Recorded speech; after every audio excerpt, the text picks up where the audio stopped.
కొన్నిసార్లు కొంతమంది అలా అవమానపరుస్తారు మనల్ని. అవమానాలకు అప్పగిస్తాడు, మన రియాక్షన్ చూస్తాడు. నీ పై అధికారిని తృణీకరించేటట్టు చేస్తాడు, నీ కింద అధికారిని తృణీకరించేటట్టు అనుమతిస్తాడు. ఆ అవమానంలో దాన్ని ఎలా నువ్వు తీసుకుంటున్నావో అబ్జర్వ్ చేస్తాడు. దీనుడివై కొంతమంది సంపన్నులు నీ లేమిని బట్టి, నీ దరిద్రతను బట్టి నిన్ను నిందించడానికి అనుమతిస్తాడు. అలా నేను తృణీకారంగా వాళ్ళు మాట్లాడినప్పుడు నీ రియాక్షన్ అబ్జర్వ్ చేస్తాడు ఆయన. నీ దీన స్థితిని బట్టి, నీ దీన స్థితిని బట్టి. ఏమండి, 100 రూపాయలు డబ్బులు లేవు నా దగ్గర.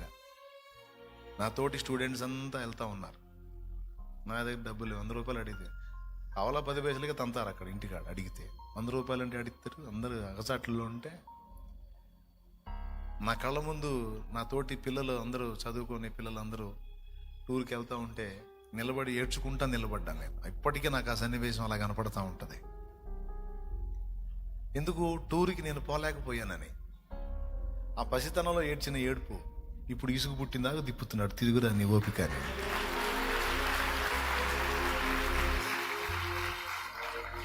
నా తోటి స్టూడెంట్స్ ఎన్ని తిరిగారో నాకు తెలియదు, కానీ ఒకటైతే నిజం, నేను తిరిగిందని అయితే తిరగలవాళ్ళు.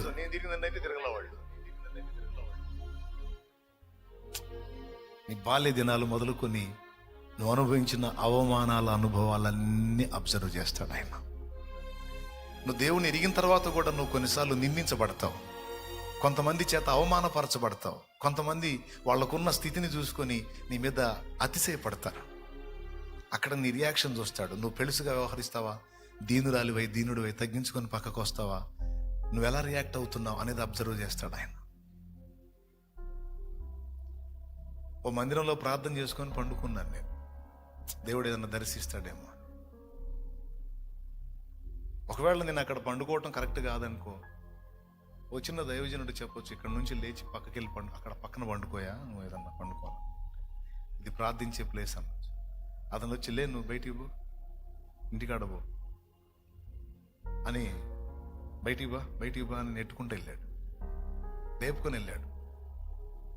నెట్టుకుంటా అంటే నా మెడ మీద చేపెట్టి నెట్టలేదు, కానీ లే వా అని చెప్పి. దేవుడిని ఎరిగిన వ్యక్తులు, దేవుడిని ఎరగనోడైతే అది వేరే సంగతి. ఎరిగిన వాళ్ళు అలాగా మాట్లాడినప్పుడు కొంచెం మనసు గాయపడింది. దేవుని సన్నిధి కదా, సరే ఇక్కడ కాదు, కొంచెం పక్కకి వెళ్ళి పండుకో బాబు అనొచ్చు. డైరెక్ట్గా లే బా పండుకునేది ఇల్లు అనుకున్నాయింది, బా ఇంట్లో పండుకోబో లే అను. వాళ్ళకి బాగా బాధ కలిగింది. అలాంటి సన్నివేశాల్లో నా రియాక్షన్ ఏంటి దేవుడు అబ్జర్వ్ చేస్తాడు.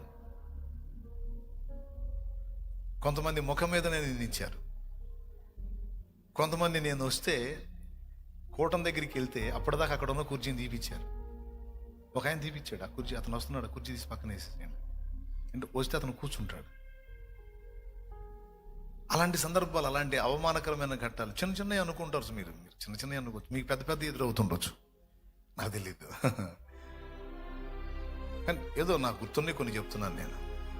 అట్లా కొన్నిసార్లు మన తోటి వారి ద్వారా, మన బంధువుల ద్వారా, మన కొలీగ్స్ ద్వారా, మన పై అధికారుల ద్వారా, కింద అధికారుల ద్వారా, తోటి స్టూడెంట్స్ ద్వారా, ఇరుగు పొరుగుల ద్వారా, దేవుని ఎరిగిన వాళ్ళ ద్వారా, ఎరగనోళ్ళ ద్వారా తృణీకరించబడతాం.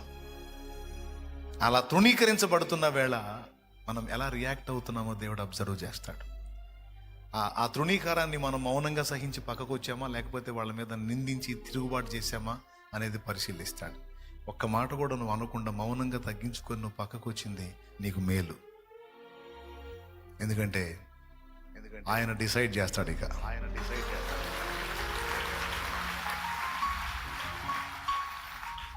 దేవా, ఇంత మాట నన్ను అన్నారు ప్రభా, నలుగురిలో నన్ను ఇంత అవమానపరిచారు, ఇది నువ్వు విన్నావుగా, ఇది నువ్వు చూసావుగా. నేను ఎరగని అబద్ధాలు నా మీద నిందలేశాను అయ్యా, నేను ఎరుగుతున్నా ప్రభా, అది నేను అలా ఉన్నానా, నన్ను నిందించారు ప్రభా, నీకు తెలుసు. నా దేవుడు అన్యాయస్తుడు కాదు.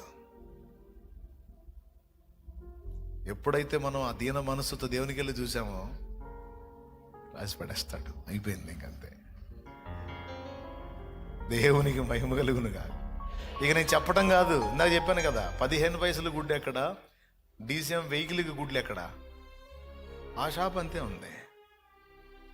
దేవుడు చేసే కార్యం దేవుడు చేశాడు. అట్లా ఎన్ని కార్యాలు చేశాడో. నాకు నలుగురిలో అవమానపరచబడిన స్థితి. అదే ఈ పాటలన్నీ ఏదో నేను కల్పించుకొని పాడే కాదు, అనుభవాలు.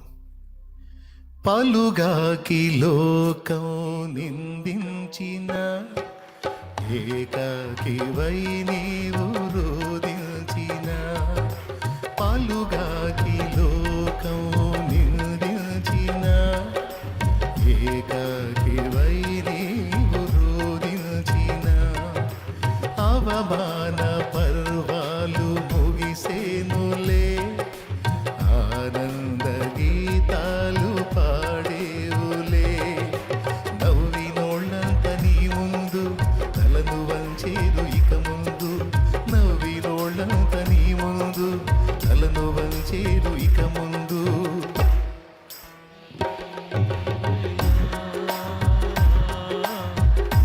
ఎందుక వేదన పొందిన యాతన, దేవుడే మరచునా. దేవునికి స్తోత్రం. ఏ పాటైనా నా అనుభవాల్లోంచి దేవుడిచ్చిందే, ఆయన కృప. చాలా పాటలు కాబట్టి భక్తుల అనుభవాలను తీసుకొని కూడా కొన్ని పాటలు రాసుకున్నాను నేను, యోసేపు లాంటి భక్తుల జీవితాలు తీసుకొని. కాబట్టి ఒకవేళ మీరు అవమానాలు పొందుతుంటే, నింద పొందుతుంటే, తృణీకారం పొందుతుంటే, ఇతరుల చేత ఏసడింపు మాటలు మీరు అనుభవిస్తుంటే, మీరు తిరిగి వారిని ఏమనొద్దు. నీకు తెలీదు, దేవుడు నిన్ను దీనుడిగా చేస్తున్నాడు, దీనురాలిగా చేస్తున్నాడు. పొర్రపాటును కూడా రివర్స్ అవ్వద్దు. దేవుడికి వెళ్ళి చూడు, మౌనంగా అక్కడి నుంచి రా. తర్వాత జరిగే కార్యం నువ్వు చూస్తావు. నువ్వు ఎలా ఎదుర్కొంటున్నావో, ఏ స్థితిలో ఎదుర్కొంటున్నావో నాకు తెలియదు, నీకను ఆయనకి తెలుసు. కానీ నేను చెప్పింది మాత్రం నువ్వు పాటించు. ఇంకొకటి కూడా నేర్చుకో, నువ్వు నీకున్న దాన్ని బట్టి ఇతరులను తృణీకరించొద్దు. నువ్వు ఇతరులను తృణీకరించకుండా కూడా జాగ్రత్త పడు. నీకున్న దాన్ని బట్టి ఉప్పొంగొద్దు. నువ్వు అదొక్కటి జాగ్రత్త చేసుకున్నావు, ధన్యుడు అవుతావు.